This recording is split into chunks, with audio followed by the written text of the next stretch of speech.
Assalamualaikum, selamat pagi. Salam Malaysia Madani. Sedia Martiam, kita mulakan dengan Piala TMB 2024. Terengganu Hoki Team THT dan Tenaga Nasional Berhad TMB akan berentap di perlawanan akhir untuk dua edisi berturut-turut selepas mudah melepasi saingan separuh akhir menewaskan lawan masing-masing. Maybank terlebih dahulu mendahului seawal minit ketiga menerusi gol pukulan sudut penalti pemain kebangsaan Razi Rahim. Namun, kelebihan itu hanya bertahan sehingga minit ke-16 selepas Faizal Sa'ari menyamakan kedudukan. THT kemudiannya mendahului 2-1 menerusi Ismail Abu pada minit ke-28. Perlawanan kemudiannya terpaksa dihentikan seketika akibat hujan lebat di Stadium Hoki Nasional 1. Sebaik perlawanan bersambung, Faizal memadamkan sisa perjuangan Maybank dengan meledakkan gol ketiga THT pada minit ke-48. THT mara ke final dengan putusan agregat 6-1, hasil kemenangan 3-0 yang dicetak pada separuh akhir pertama dan kemenangan 3-1 pada separuh akhir kedua. Sementara itu, pertemuan TMB dan UiTM HAKPT pula menyaksikan TMB tidak berdepan masalah untuk memastikan kemenangan. Muhammad Azrai Aizat Abu Kamal meledak gol pertama menerusi kelebihan pukulan sudut penalti seawal minit ketiga. Jaringan tersebut kekal sehingga suku ketiga. Zulfidaus Mizun kemudiannya menyamakan kedudukan buat UiTM HAKPT bagi mengikat kedudukan. Bagaimanapun, jaringan tersebut tidak bertahan lama selepas 3 minit kemudian TNB dihadiahkan dengan pukulan penalti stroke. Jang Jong Hyun kembali meletakkan TNB di hadapan dengan 2-1. TNB melebarkan lagi jurang agregat dengan meledak 3 gol menerusi Nik Muhammad Aiman Nik Rozmi, Said Muhammad Syafiq Said Cholan dan Syahril Sabah. TNB mengakhiri saingan dengan keputusan 5-1 sekaligus membawa mereka ke pentas final dengan agregat 8-2. Piala Vivian Maysos 2024, pasukan Liaoning Women's HT dan Malaysian University MU akan membuat perhitungan di pentas akhir Sabtu ini di Stadium Hoki Nasional Bukit Jalil. Liaoning mara ke final dengan agregat 3-0 menewaskan PDRM Blue Warriors, manakala MU mara dengan agregat 8-2 menewaskan Negeri Sembilan. Liaoning yang turun berbekalkan kemenangan 3-0 pada separuh akhir pertama ke atas PDRM berjaya mengekalkan kelebihan tersebut selepas aksi separuh akhir kedua tamat dengan kedua-dua pasukan terikat tanpa sebarang jaringan. Liaoning dan PDRM dilihat mempamerkan corak permainan berhati-hati dan terpaksa bermain dalam keadaan hujan lebat pada suku terakhir perlawanan. Kedua-dua pasukan tampak buntu untuk menjaringkan sebarang gol dan perlawanan tamat dengan keputusan 0-0. MU pula mengesahkan slot di perlawanan akhir selepas menundukkan cabaran Negeri Sembilan dengan agregat 8-2 menerusi kemenangan 4-1 yang dicatatkan pada separuh akhir pertama dan separuh akhir kedua. Menjelang saingan Piala Negara-Negara Kesatuan Berbasikal Antarabangsa UCI 2024 Nations Cup di Hong Kong, atlet berbasikal track negara Muhammad Shafridaus Sahrom optimis mampu menyertai saingan yang bakal bermula pada 15 Mac meskipun belum pulih sepenuhnya daripada kecederaan. Saya 70% kot. Saya punya bahu still sakit dan saya punya lutut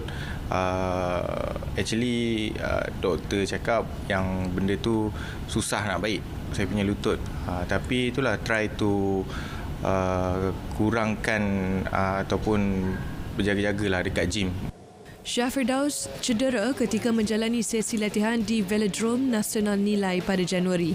Jago berusia 28 tahun itu turut menjangka saingan sengit di Hong Kong memandangkan masih banyak negara memburu mata kelayakan ke Olimpik Paris 2024.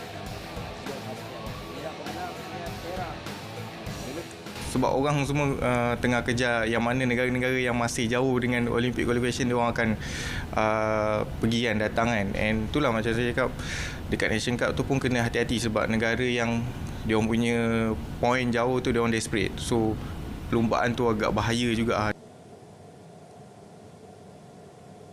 Kejohanan rangking dunia memanah para faza di Emirat Arab Bersatu UAE. Atlet negara G. Danesh berjaya melayakkan diri ke Sukan Paralimpik Paris 2024 selepas meraih pingat perak acara kompaun lelaki. Pemanah berusia 26 tahun itu muncul naib juara dengan mengumpul 133 mata. Saingan diungguli atlet Austria Michael Mayer yang memungut 143 mata. Dennis Shin bergelar pemanah para ketiga negara melayakkan diri ke Paris 2024 yang bakal berlangsung dari 28 Ogos hingga 8 September ini. Ini pula perkembangan anugerah sukan Universiti Melaya ASUM 2023. Atlet taekwondo wanita negara Nur Humaira Abdul Karim merangkul gelaran olahragawati universiti pada majlis anugerah yang berlangsung di Auditorium Kompleks Perdana Siswa UM malam tadi.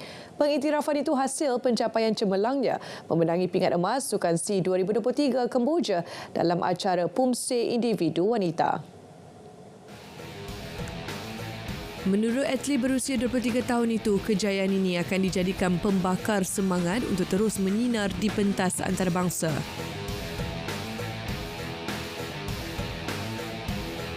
Next kejuaraan kita orang bulan 6 ada dekat Vietnam, Asian Championship. And then hujung tahun ni kita orang ada World Championship juga. So sekarang kita orang just focus on training. Then rasanya dapat anugerah ni dapat naikkan lagi semangat lah. Anugerah berupa piala disampaikan Naib Chancellor UM, Profesor Datuk Seri Insinyur Dr. Nur Azwan Abu Osman. Pada Sukan SEA 2023, Nur Humaira mencipta kejutan memenangi emas selepas memungut 7.430 mata mengatasi atlet Singapura dan Kemboja. Sementara itu, gelaran olahraga Wan diungguli Wan Muhammad Fazri Wan Zahari.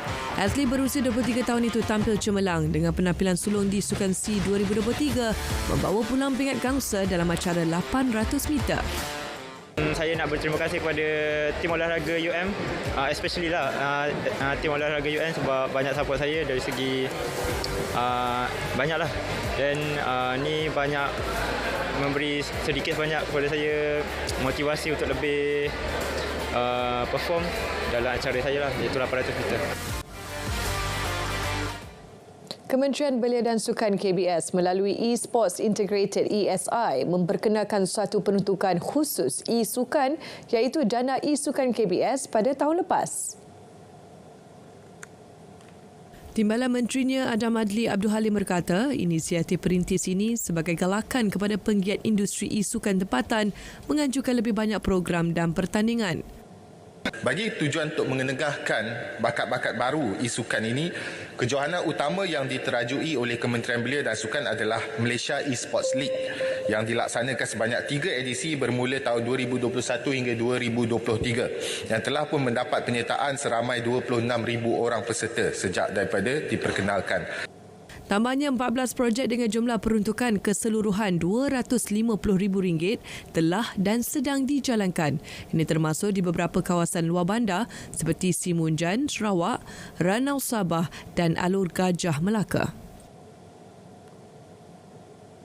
Menjelang saingan Liga Super 2024-2025, Perlis United FC PUFC diarah memenuhi syarat tambahan bagi melayakkan pasukan itu menerima lesen luar biasa sekaligus mengisi slot pasukan ke-14.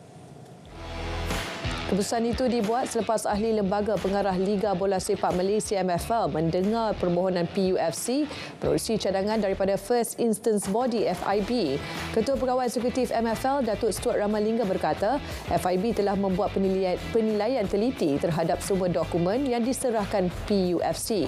Selain Perlis United, permohonan turut dikemukakan Kelab Immigration FC, KL Rovers FC dan Harini Selangor FC bagi mengisi slot ke-14. Kesemua pasukan itu membuat permohonan selepas Jawatankuasa Rayuan Pelesenan Kelab MFL, AB menolak permohonan lesen Kebangsaan Kelantan FC untuk bertanding dalam Liga Super musim ini. Tambah Datuk Stuart, berdasarkan penilaian teliti, PUFC memiliki dokumen lebih kukuh dengan salinan surat penajaan berjumlah RM25 juta daripada 4 penaja berpotensi. Sekian Stadium RTM dari Sungai ke Segara, Palestin pasti merdeka. Selamat Hari Wanita Sedunia. Saya Fazim, salam Malaysia Madani. Salam sukan untuk semua.